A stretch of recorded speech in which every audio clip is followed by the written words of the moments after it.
ये चेयरमैन साहब थोड़ा सा पीछे से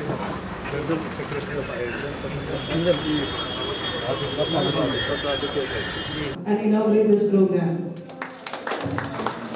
First all of you, please raise from your seats.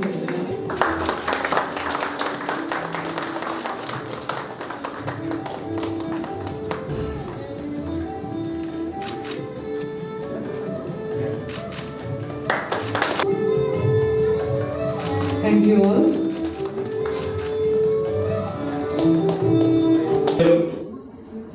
उद्योग में कौशल विकास का नया युग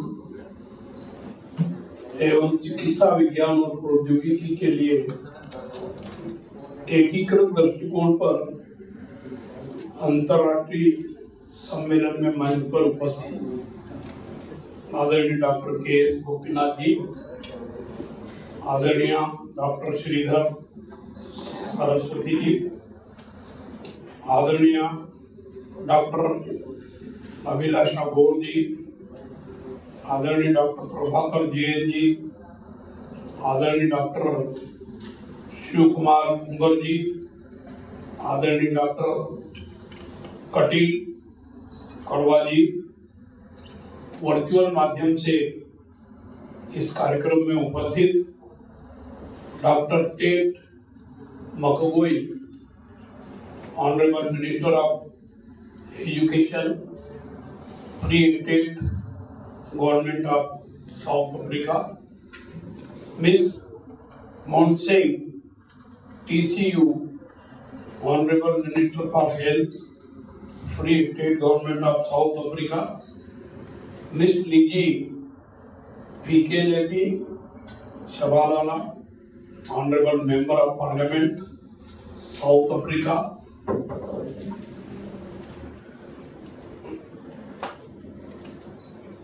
सभागृह में एवं वर्चुअल माध्यम से उपस्थित राष्ट्रीय एवं राज्य पुरस्कार विजेता भारत और साउथ अफ्रीका के प्रख्यात doctors,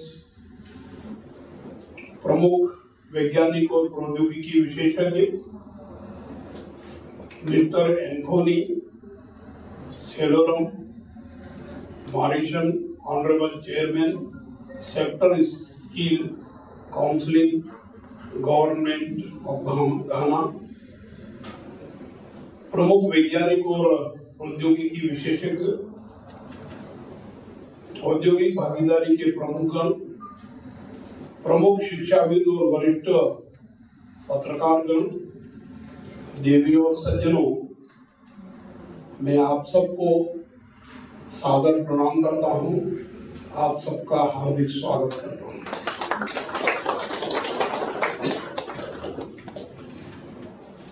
electronic sector skill council of India एवं Indian medical association Karnataka state और आर्कियोन international institute of medical science and technology council के द्वारा आयोजित हेल्थ केयर उद्योग में कौशल विकास का नया युग एवं चिकित्सा विज्ञान और प्रौद्योगिकी के लिए एकीकृत दृष्टिकोण पर अंतर्राष्ट्रीय सम्मेलन में भारत और साउथ अफ्रीका के प्रतिनिधियों का एक बार फिर से हार्दिक स्वागत करता हूं। निश्चित रूप से नित्य नए विषय सामने आते हैं और उन विषयों के संबंध में जानकारी प्राप्त करना, उनको समझना और कौशल विकास की दृष्टि से उस पर आगे बढ़ने की आवश्यकता है। मैं बताना चाहूंगा कि प्राचीन भारत आयुर्विज्ञान के विकास में अग्रणी भूमिका निभाता रहा है। महर्षि चरक को आयुर्वेद एवं भारत में चिकित्सा का जनक माना जाता है। वहीं महर्षि सुश्रुत को शल्य चिकित्सा का जनक माना जाता है। भारत में चिकित्सा पद्धति कौशलता की दृष्टि से बहुत पहले से प्रसिद्धि प्राप्त कर चुकी थी। आज भी भारत की प्रसिद्धि इस दिशा में अग्रसर है। मुझे खुशी है कि आज के इस सम्मेलन में साउथ अफ्रीका के प्रतिनिधि और वहां के सरकार के प्रतिनिधि भाग ले रहे हैं। मुझे लगभग 19-20 साल पहले साउथ अफ्रीका जाने का मौका मिला था। वहां के जो 4 प्रमुख शहर हैं उन चारों में जाने का मौका मिला था। ग्रामीण क्षेत्रों में भी, कृषि क्षेत्र में भी और भिन्न भिन्न क्षेत्रों में अध्ययन करने का अवसर मिला था। उस समय भी वहां भारतीय लोगों का अच्छा प्रभुत्व था, आज भी है। और जनप्रतिनिधि के रूप में भी भारतीयों ने साउथ अफ्रीका में अहम भूमिका निभाई है। वर्तमान आधुनिक युग में मुख्य चिकित्सा पद्धति एलोपैथिक चिकित्सा को ही माना जाता है। इसके अलावा बहुत सी पद्धतियां प्रचलित है जिन्हें वैकल्पिक चिकित्सा की संज्ञा दी गई है और आवश्यकता अनुसार उनका भी उपयोग किया जाता है। चिकित्सा क्षेत्र में आज भारत की आत्मनिर्भरता बढ़ी है। हमारे पास अच्छी तकनीक है, अच्छे रोग विशेषज्ञ हैं, अच्छी चिकित्सा सुविधा उपलब्ध है। आप और हम सब जानते हैं, देश में अखिल भारतीय आयुर्विज्ञान संस्थान एम्स दिल्ली में है और उसकी उसी तर्ज पर सरकार द्वारा अनेक राज्यों में उत्कृष्ट चिकित्सा सुविधा उपलब्ध कराने के लिए एम्स की स्थापना की गई है। देश में अखिल भारतीय आयुर्विज्ञान संस्थान दिल्ली के समान ही प्रधानमंत्री जी की इच्छा आकांक्षा है कि देश के हर राज्य में कम से कम इस प्रकार का एक संस्थान हो और उसकी स्थापना की व्यवस्था की जा रही है। आपने और हमने देखा पिछले 5-7 सालों में शिक्षा की दृष्टि से, चाहे फिर वो स्वास्थ्य की दृष्टि हो, इंजीनियरिंग की दृष्टि हो या और किसी क्षेत्र में विकास की आवश्यकता हो, हर क्षेत्र में तेज गति से प्रगति की है। प्रसन्नता का विषय है कि माननीय प्रधानमंत्री जी के नेतृत्व में मार्गदर्शन में हमारा देश चिकित्सा शिक्षा, कौशल विकास और अनुसंधान के मामले में दुनिया के साथ कदम से कदम मिला करके आगे बढ़ रहा है। और भी प्रयास जारी है। प्रौद्योगिकी के इस बदलते दौर में चिकित्सा विज्ञान को बायोमेडिकल, इलेक्ट्रॉनिक्स, आर्टिफिशियल इंटेलिजेंस और मशीन लर्निंग की आवश्यकता है। और इस बात को ध्यान में रख करके सरकार हर स्तर पर तेज प्रयास कर रही है। प्रौद्योगिकी और चिकित्सा विज्ञान का एकीकरण एक बड़ी चुनौती है, क्योंकि योग्य और प्रशिक्षित मानव संसाधनों की कमी बहुत बड़ी समस्या है। जो जिस काम में रुचि रखता है, जो कारोबार करता है, उस कारोबार में स्किल्डनेस, कौशलता अत्यधिक महत्व रखती है और कौशलता उसके कारोबार में सफलता दिलाती है। इसलिए कौशल होना हर क्षेत्र में काम करने वालों के लिए बहुत जरूरी है। हम कोई दिशा में प्रयास करना चाहिए और मुझे ये कहते हुए खुशी है कि आज इसी प्रकार के कामों में सोच समझ करके कार्य योजना बना करके आगे बढ़ रहे हैं। IIMSTC वैज्ञानिकों, प्रौद्योगिकी विदों, शिक्षाविदों और चिकित्सकों सहित योग्य व्यक्तियों की एक परिषद है, ये आपकी है, जो प्रौद्योगिकी और चिकित्सा विज्ञान के बीच अंतर को कम करने की दिशा में अथक प्रयास कर रही है। और मैं सोचता हूँ आपके प्रयासों से हर क्षेत्र में, विशेषकर जिन क्षेत्रों में आप विशेष ध्यान दे रहे हैं उसमें कौशलता आ रही है। मैं इस अवसर पर doctor Shridhar Saraswati ji,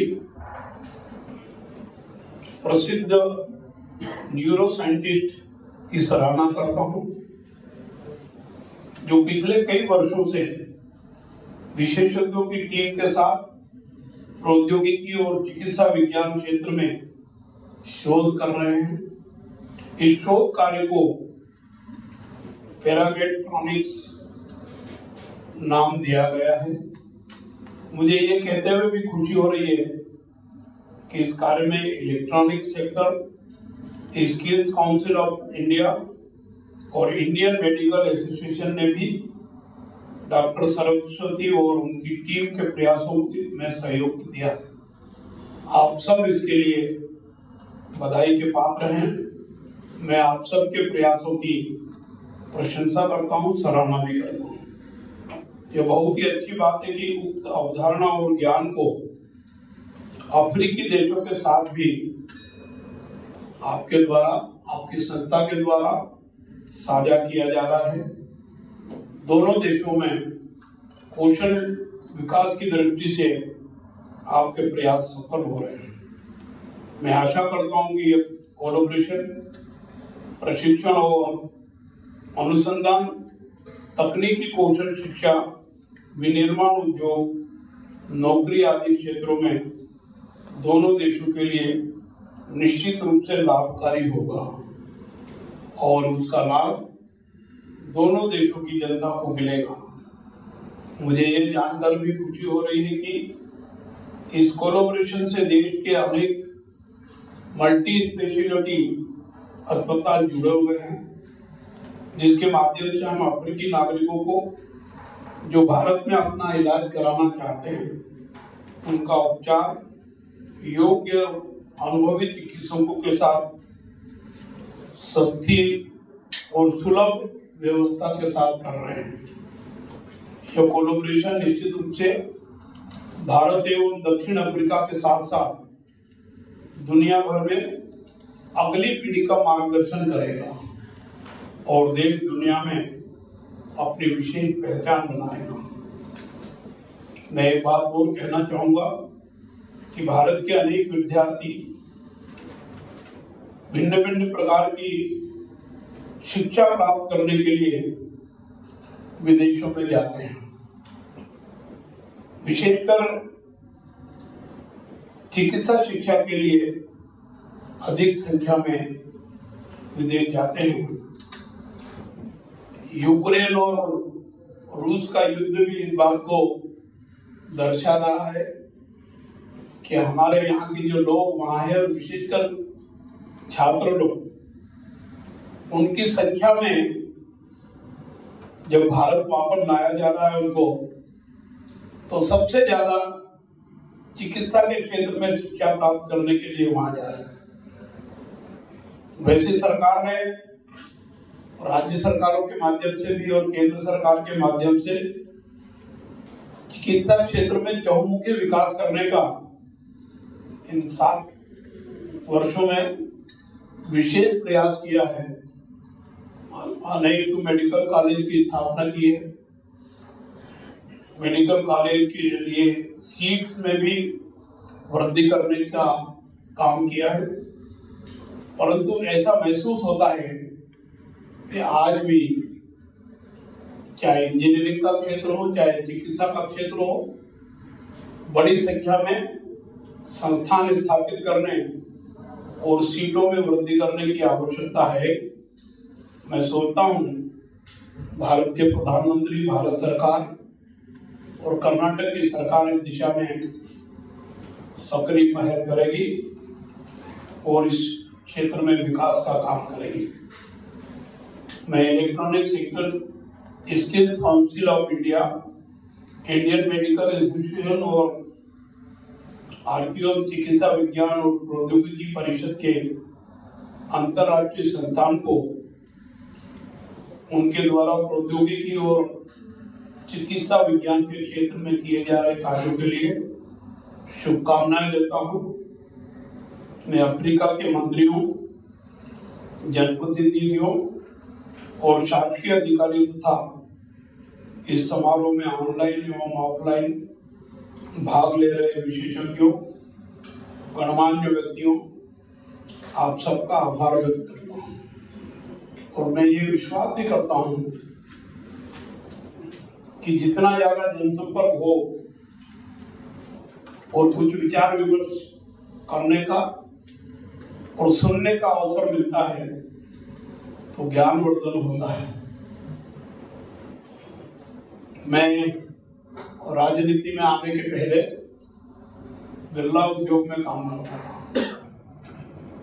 mechanical side का अच्छा वर्कर था। मुझे जर्मन और जापान के इंजीनियरों के साथ भी काम करने का मौका मिला। वो कुछ मशीनें फिट करने के लिए आए थे। मैंने उनको कहा ये तो हम भी कर लेते, तो बोले नहीं, ये मशीन और ये टैंक अगर आप फिट करते तो हमारी गारंटी तो 3 साल की है, 3.5 साल तक चल जाएगा, हम फिट करके जाए। पर आपके यहाँ अगर लोग फिट करते तो 6 महीने में खोलना पड़ता। मैंने कहा कैसे? बोले आपके यहाँ का इंजीनियर एयर कंडीशन ऑफिस में बैठ जाता है, कर्तव्यों के प्रति वफादारी करने की बजाय फिटर को भेज देता कि लो ये फिट कर दो।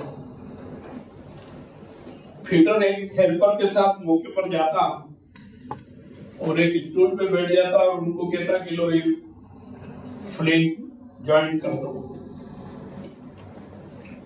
तो उसमें जो स्मूथनेस आना चाहिए वो नहीं आती और उसका दुष्परिणाम ये होता है कि उसकी ड्यूरेबिलिटी भी प्रभावित होती, उसकी फंक्शनिंग भी प्रभावित होती और उसके कारण उत्पादन में भी गड़बड़ी होती। बोले आपके यहाँ देशभक्ति का जज्बा लेकर के काम करने की आवश्यकता है। हमारे यहाँ जिस प्रकार से सोचते हैं, वास्तव में मुझे बहुत कुछ सीखने को मिला। ये तो एक छोटा सा उदाहरण है। कौशलता निश्चित रूप से आप जिस क्षेत्र में काम करते हो, मैं फिर दोहराना चाहता हूं, सफलता की सीढ़ियां चढ़ने का अवसर देकर के आपको सफल बनाती है। हम कई बार ऐसे उदाहरण देखते हैं कि बहुत सारे उद्योगपति हैं, स्थापना करने के बाद या बहुत सारी चिकित्सा संस्थान है, स्थापना के बाद दिन पर दिन प्रगति करते हैं और बहुत सारी प्रगति नहीं कर पाते हैं। इसी कारण से ये अंतर हमको समझने में अवसर मिलता है। अभी जो MOU हुआ है, कर्नाटक का प्रसिद्ध चिकित्सा संस्थान है मणिपाल और IIMSTC, निश्चित रूप से ये MOU आप जो काम कर रहे हैं इन कामों में और सहायक होंगे और इसका लाभ हम सबको मिलेगा। हमारे राष्ट्र द्वारा दिए गए अवसरों में रुचि दिखाने के लिए आप सबका बहुत बहुत धन्यवाद करता हूँ। मुझे विश्वास है कि भारत सरकार के यशस्वी प्रधानमंत्री जी का जो आत्मनिर्भर भारत का सपना है वो आप जैसी संस्थानों के माध्यम से प्रयास करने से सफल होगा। धन्यवाद। जय हिंद, जय भारत।